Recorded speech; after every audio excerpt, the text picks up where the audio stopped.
योगी सरकार का बड़ा फैसला, अब महिलाओं के खातों में आएंगे सीधे पैसे, किसानों को मिलेगी राहत और छात्रों के लिए भी आई है खुशखबरी। यानी इस बार हर वर्ग को कुछ न कुछ बड़ा फायदा मिलने वाला है, क्योंकि आज के फैसले बदल सकते हैं आपकी जिंदगी का हिसाब। तो बने रहिए इस वीडियो के अंत तक, क्योंकि आगे हम बताने वाले हैं यूपी की आज की 25 सबसे बड़ी और काम की खबरें जो हर नागरिक को जाननी चाहिए। अगर आपने इस वीडियो को जरा सा भी मिस किया तो आप उन सभी लाभों से वंचित रह जाएंगे जो आपको मिलने चाहिए थे। तो चलिए जानते हैं उन तमाम 25 बड़ी खबरों को सिर्फ कुछ ही मिनट में।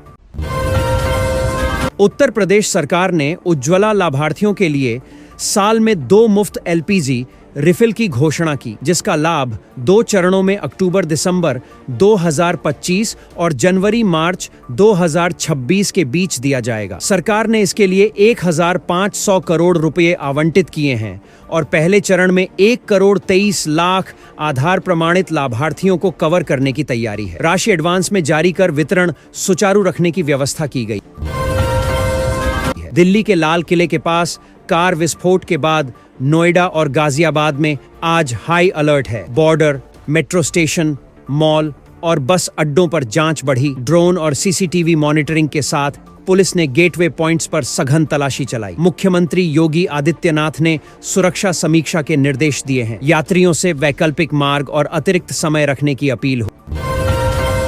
प्रदेश सरकार ने यूपी 112 की क्षमता बढ़ाने के लिए 323 नए पुलिस रिस्पांस व्हीकल, 152 एसयूवी और 171 बाइक खरीदने हेतु 22 करोड़ 64 लाख रुपए मंजूर किए। आदेश 5 नवंबर को जारी हुआ और आज पुलिस मुख्यालय ने जिलों को आवंटन व प्रतिस्थापन का रोड मैप साझा किया। इससे आपातकालीन प्रतिक्रिया समय घटाने और रात की गश्त मजबूत करने का लक्ष्य है।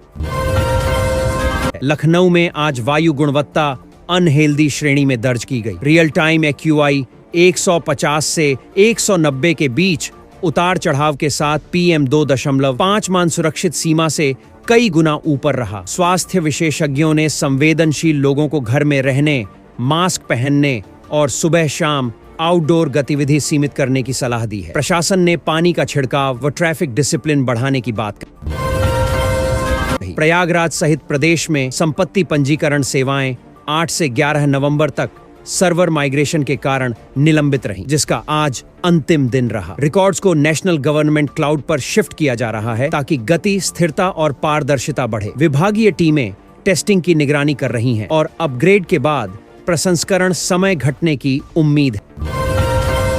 त्योहारी सीजन में बिजली, एलपीजी सहित घरेलू खर्च से राहत के हिस्से के रूप में राज्य सरकार ने हाल में महंगाई प्रभावित परिवारों के लिए सहायता उपायों पर जोर दिया है। नोएडा, गाजियाबाद में सुरक्षा तैनाती के साथ उपभोक्ता सेवाओं की सप्लाई चेन पर भी नजर रखी जा रही है, जबकि उज्ज्वला के फ्री रिफिल का पहला चरण इसी तिमाही में शुरू हो चुका है।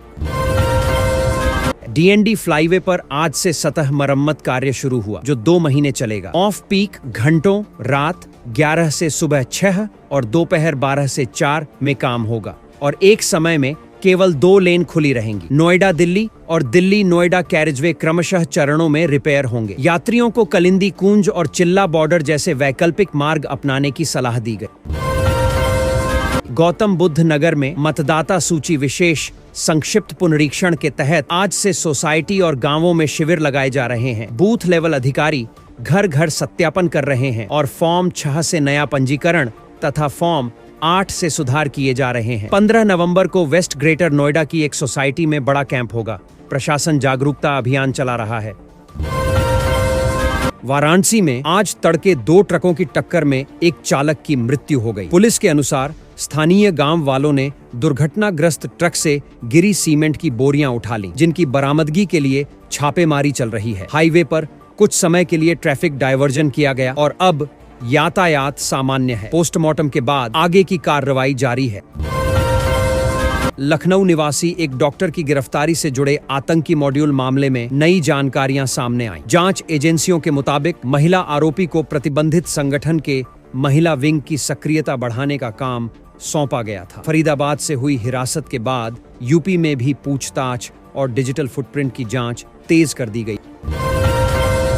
मुख्यमंत्री योगी आदित्यनाथ ने 10 लाख से अधिक विद्यार्थियों को लगभग 297 करोड़ 95 लाख रुपए की छात्रवृत्ति स्वीकृत कर दी, जो सीधे डीबीटी के जरिए खातों में भेजी गई। सरकार का लक्ष्य है कि पिछड़े और आर्थिक रूप से कमजोर वर्ग के छात्र फीस व पढ़ाई का खर्च आसानी से उठा सके। शिक्षा विभाग ने अगले चरण में और लाभार्थियों को जोड़ने की तैयारी बताई। लखनऊ में पुलिस मुख्यालय पर 3 दिन पहले वंदे मातरम के 150 वर्ष पूर्ण होने पर समारोह आयोजित हुआ, जिसकी चर्चा आज भी रही। कार्यक्रम का उद्देश्य पुलिस बल में राष्ट्रभाव को सुदृढ़ करना था। अधिकारियों कर्मचारियों ने सांस्कृतिक प्रस्तुति दी और जनभागीदारी बढ़ाने के प्रयासों पर जोर दिया। नोएडा में एक फ्लैट की दीवार में पेंसिल घुसने का वीडियो वायरल होने के बाद बिल्डिंग क्वालिटी पर बहस छिड़ी रही। निर्माण मानकों और RWA की जवाबदेही को लेकर सोशल मीडिया पर तीखी प्रतिक्रियाएं आईं। विशेषज्ञों ने कहा कि रेरा नियमों के तहत संरचनात्मक सुरक्षा रिपोर्ट और रेक्टिफिकेशन की समय सीमा स्पष्ट है, जिसे लागू कराना जरूरी है।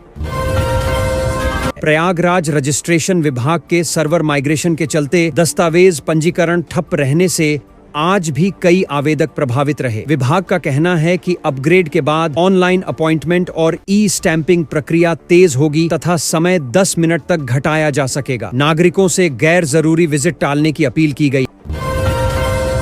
वाराणसी बलिया क्षेत्र में अपराध नियंत्रण के लिए पुलिस ने बदमाशों पर सख्ती बढ़ाई और मुठभेड़ में एक आरोपी को गिरफ्तार किया। घर में घुसकर चोरी के कई मामलों में वांछित व्यक्ति पर कार्रवाई हुई। पुलिस ने बताया कि त्योहारी भीड़ और हाई अलर्ट के बीच गश्त और बैरियर चेकिंग बढ़ाई गई। कृषि क्षेत्र में राज्य सरकार ने गैर हाइब्रिड धान पर 1% रिकवरी रिबेट की घोषणा की है, जिससे 13 से 15 लाख किसानों और 2000 से अधिक राइस मिलों को लाभ होगा। उद्देश्य किसानों की आय बढ़ाना और मिलों की प्रोसेसिंग लागत घटाना है। खाद्य एवं रसद विभाग ने आदेशों का अनुपालन सुनिश्चित करने के लिए निगरानी तंत्र सक्रिय किया। नोएडा गाजियाबाद में सुरक्षा जांच के साथ भीड़भाड़ वाले इलाकों, मॉल, मेट्रो, बस अड्डों पर पुलिस की अतिरिक्त तैनाती रही। ग्रामीण बेल्ट में घर घर सत्यापन और संदिग्ध गतिविधियों पर नजर रखी गई। IT सेल ने अफवाहों पर कड़ी निगरानी की और जिला प्रशासन ने नागरिकों से असत्यापित संदेश न फैलाने की अपील की। लखनऊ का AQI आज अनहेल्दी फॉर सेंसिटिव ग्रुप्स के स्तर पर बना रहा। प्रदूषण नियंत्रण बोर्ड के आंकड़ों और निजी मॉनिटरिंग प्लेटफॉर्म्स के अनुसार PM 2.5 खतरनाक सीमा से ऊपर है। स्कूलों और अस्पतालों के आसपास पानी का छिड़काव और ट्रैफिक कॉरिडोर में सख्ती बढ़ाने की अनुशंसा की गई है। नागरिकों से मास्क ऑफ एयर प्यूरिफायर उपयोग की सलाह दी गई।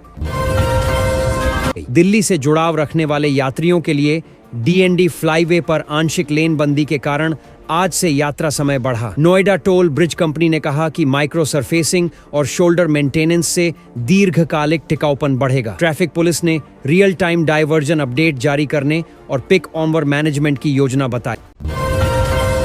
लखनऊ में NDPS केस से जुड़े एक बड़े नेटवर्क का भंडाफोड़ करने के बाद पुलिस ने आज पेडलर के परिवार के 5 सदस्यों को गिरफ्तार किया। आरोप है कि गिरोह जेल से ही संचालित हो रहा था और घर में अवैध ड्रग्स और नकदी का जखीरा मिला। साइबर और सर्विलांस यूनिट्स की मदद से सप्लाई चेन की जांच जारी है।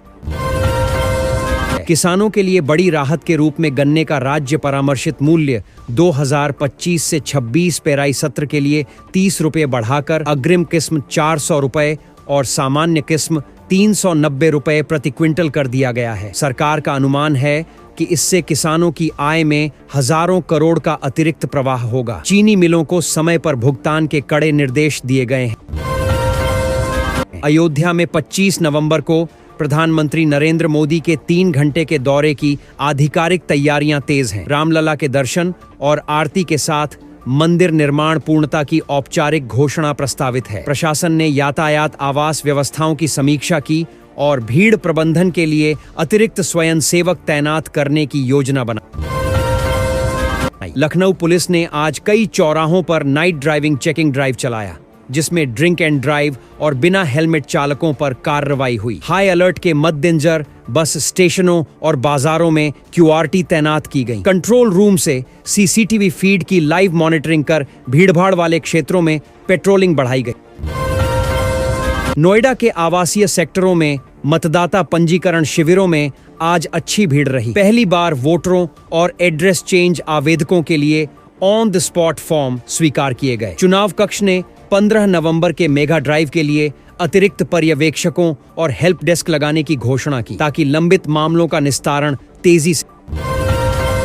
हो। कमोडिटी बाजार में चांदी के दाम आज मजबूत रहे और दिल्ली यूपी बेल्ट में रिटेल रेंज ऊपर खुली। ज्वेलर्स का कहना है कि विवाह सीजन और त्योहारी मांग के चलते खरीदारी बढ़ी है। निवेशकों को अंतरराष्ट्रीय रुझान और डॉलर इंडेक्स पर नजर रखने की सलाह दी गई, जबकि स्थानीय टैक्स व मेकिंग चार्जेस अंतिम कीमत को प्रभावित कर रहे हैं।